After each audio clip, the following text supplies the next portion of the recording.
রাজধানীর এভারকেয়ার হাসপাতাল থেকে বাসায় ফিরেছেন তামিম ইকবাল। শুক্রবার দুপুরের দিকে হাসপাতাল ছেড়েছেন বাংলাদেশ দলের সাবেক এই অধিনায়ক।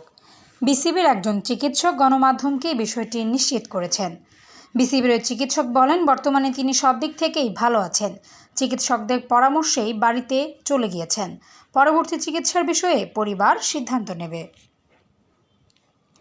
গত সোমবার মোহামেডানের হয়ে ডিপিএলের ম্যাচ খেলতে সাভারের বিকেএসপি মাঠে হাজির হন তামিম। তবে ম্যাসিভ হার্ট অ্যাটাক করে সাভারের কেপিজে হাসপাতালে ভর্তি করানো হয় জাতীয় দলের সাবেক এই অধিনায়ককে। পরে তামিমের হার্টে একটি রিং পরানো হয়। এর একদিন পর মঙ্গলবার কেপিজে হাসপাতাল থেকে ঢাকার এভারকেয়ার হাসপাতালে স্থানান্তর করা হয় তামিমকে। ধীরে ধীরে তার শারীরিক অবস্থার উন্নতি হওয়ায় তিনি বাসায় চলে গেলেন। উন্নত চিকিৎসা নিতে বিদেশে যাওয়ারও গুঞ্জন আছে।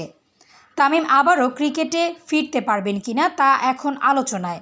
এভারকেয়ার হাসপাতালের মেডিকেল বোর্ড প্রধান অধ্যাপক শাহাবুদ্দিন তালুকদার এ প্রসঙ্গে বলেছিলেন, ক্রিকেটে তিনি ফিরবেন কিনা সেটা ৩-৪ মাস পর কার্ডিয়াক টিম ও ফিজিওরা তামিমের অবস্থা পর্যবেক্ষণ করার পর বলতে পারবে।